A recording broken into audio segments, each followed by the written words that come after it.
ફૂલેરનું નૈવેદ્ય ધરાવવું અને એકટાણામાં પલાળેલા મગ, બાજરી, કાકડી, ગોળ અવશ્ય ખાવા. એક હતા ગંગા ડોશી. આ ડોશીને 7 દીકરા અને 7 વહુ હતા. એમાં 6 વહુ ભર્યા બાદરિયા ઘરેથી આવેલા. જ્યારે સૌથી નાની વહુ શ્યામાને પિયરમાં ન ભાઈ કે ન બાપ કે ન મા, બહેન, માસી કે ન કાકા કે ફૈબા, આમ કોઈ કે કોઈ હતું નહીં. એટલે વાતે વાતે 6 વહુ શ્યામાને નબાતી કહીને મેણા મારે. પણ બિચારી શ્યામા બધું મૂંગે મોઢે સહન કરી લેતી.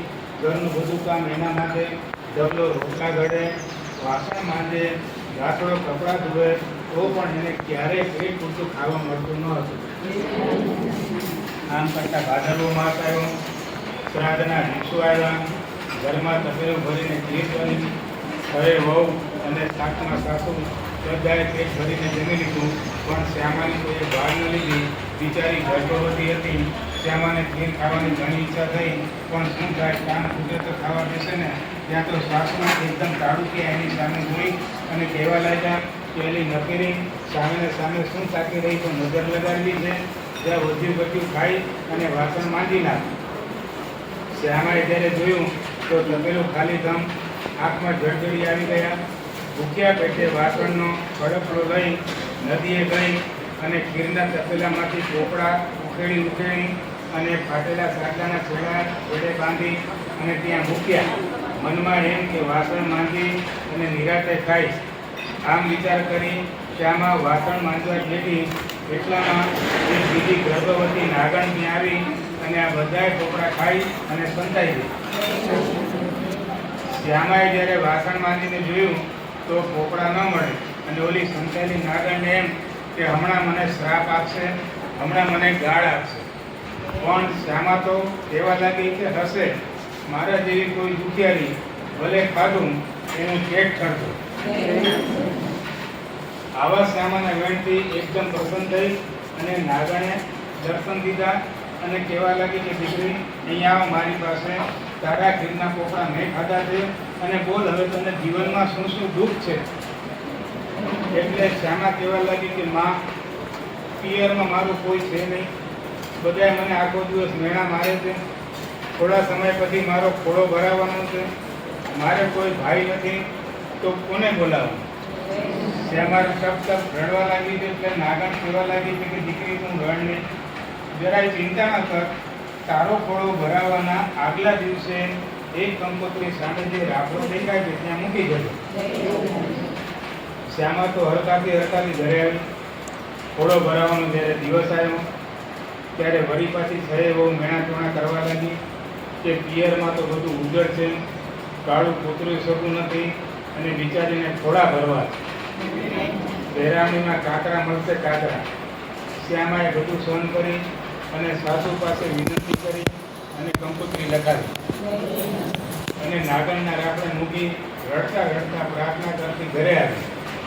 ઘોડો ભરાવાનો જ્યારે સમય થયો એટલે વળી પાછી જેઠાણીઓ સોના મારતી કહેવા લાગી, ચાલી આજે તો બેરામીમાં સોનાના ઘરેણા મળશે અને હમણાં એને નાની વહુના પિયરિયા ગાડા ભરીને આવશે. ત્યાં તો સામે સાચે ગુગલમાં ધમકવા લાગી. શ્યામા દોડીને બહાર એકદમ આવીને જુએ તો એક નહીં પણ 7 ગાડા આવતા જોયા. પાછળથી 4 સોનાની પેટી ઉપાડીને હાલે આવે છે. 6 જેઠાણીની તો આંખો ફાટી ગઈ. જ્યારે ગાડા નજીક આવ્યા અને ગાડામાંથી નાગદેવતા નાગણ અને નાગકુમાર ઉતર્યા એટલે જેઠાણીની હાલત તો કાકો તો જોઈ ન નીકળે એવી થઈ ગઈ. આમ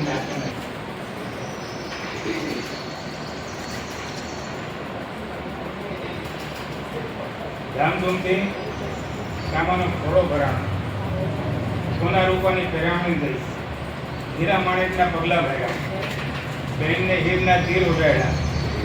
ઘોડો ભરાયા પછી નાગણ કહેવા લાગી કે રેવાણ, દીકરીને વિદાય આપો અને 6 વર્ષ પછી 6 મહિને જાતે મૂકવા આવશે. બિચારા સાસુ તો એટલા બધા એકતા ગયા, શું બોલે, કારણ કે 7 પેઢીમાં આવો વૈભવ એમને ત્યારે જોયો નહોતો. નાગણ શ્યામાને લઈને રાફડા પાસે આવી. ત્યાં પગ મૂકતા જમીન ખસી, પગથિયા દેખાણા. આભી બની ગયેલી શ્યામા પગથિયા ઉતરી તો 7 માળનો ભવ્ય મહેલ દીધો. બાગ બગીચાઓ જોયા, ફુવારા જોયા. એટલે નાગણ કહેવા લાગી કે દીકરી તું તારે સુખ શાંતિથી રહે, કામકાજ મોફત કાટર કરશે, પણ તારે એક કામ કરવાનું કે સવારે, બપોરે અને સાંજે આ ઘંટડી વગાડવાની, એટલે નાગકુમારો બધા દૂધ પીવા આવશે. આ સાંભળી શ્યામા તો એકદમ હર્ષથી બધું કામ કરવા લાગી ગઈ. દિવસો જતા દેવના જેવો દીકરો આવતો રહ્યો અને જોત જોતામાં મોટો થઈ ગયો. અને એક દિવસની વાત છે કે ચૂલા ઉપરથી દૂધની દેગડી ઉતારી શ્યામા બહાર ગઈ. દીકરાના હાથમાં ઘંટડી આવી એટલે એ વગાડવા લાગ્યો, જેથી કરી અને બધા નાગકુમારો એકદમ દોડ્યા. એટલે દીકરો ડરી ગયો અને હાથની ઘંટડી પડી બે નાગકુમારોના પૂંછડા ઉપર અને બે નાગકુમારોના પૂંછડા કપાઈ ગયા. અને બીજા જે નાગકુમારો હતા એ ગરમ ગરમ દૂધ પીવાથી એ લોકોના મોઢા દાઝી ગયા. શ્યામા એકદમ દોડતી દોડતી આવી, દીકરાને એકદમ તેડી દીધો. નાગકુમારોની દશાથી એને દુઃખ થયું. પછી નાગણીઓ કુંવરોને શાંત પાડ્યા, પણ કુંવરોના મનમાંથી વેર જાતું નથી. જ્યારે 1.5 મહિનો થતાં નાગણ શ્યામાને સોનાનો હીરાજડિત ચૂલો પહેરામણીમાં આપી અને જાતે સાસરે મૂકવા ગઈ. સાસરામાં શ્યામા હવે બધાની માનીતી થઈ ગઈ, એટલે જેઠાણીની હાલત વગર લાકડે બળવા લાગી. એક દિવસ તે નાગકુમારો વેર વાળવા માટે શ્યામાના ઘરે છાનામાના આવ્યા અને ઘંટીની નીચે સંતાઈ ગયા. જ્યારે શ્યામા પાણીનું બેડું ભરીને ઘરે આવી એટલે ઉંબરામાં ઠેસ વાગતા એકદમ બોલી કે ખમ્મા મારા પાંડિયા દુખિયા વીરને. જ્યારે નાગકુમારે આ સાંભળ્યું એમને પસ્તાવો થયો. બહેનના હૈયામાં ભાઈ પ્રત્યેનો વાલ જોઈ અને દંત દીધા વગર પાછા વળી ગયા. એક દિવસ શ્યામાના છોકરાએ જેઠાણીના દૂધની તાસરી ધોડી નાખતા જેઠાણીએ છણતો કર્યો કે ભાઈ તમે તો મોટા ઘરના, તો તારી માને કહે કે વાડે ભેંસો બંધાવે. એટલે શ્યામા પાછી રાપડા પાસે ગઈ, નાગણને બધી વાત કરી. નાગણે બીજા દિવસે 7 ડીસું એટલે કે 140 દૂધની ભેંસો મોકલી. શ્યામાએ કોઈ પણ જાતનો મનમાં દોષ રાખ્યા વગર એમાંથી અડધી ભેંસો એની જેઠાણીને દઈ દીધી.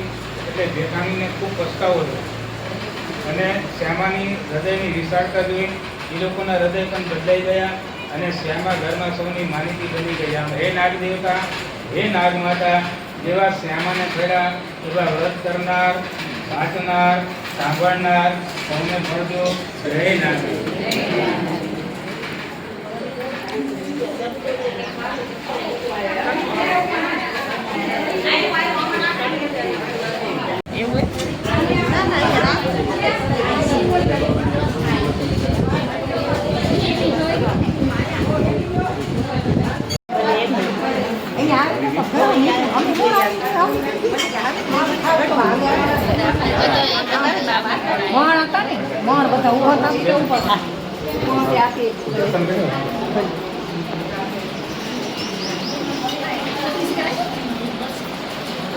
દર્શન કર્યો પછી વાર્તા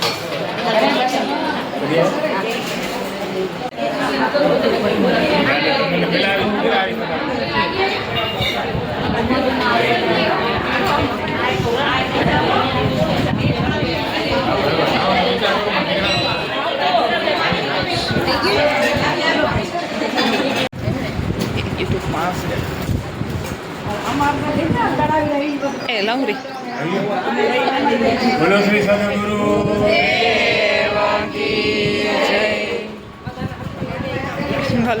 બધા આવરા બધા સેવા કરું છું, બધાને આવી ગયા. જુઓ ભગવતીને સામું જુઓ. હાલો, આ ભગવતીમાં સવારથી અહીંયા સેવા કરી રહ્યા છે.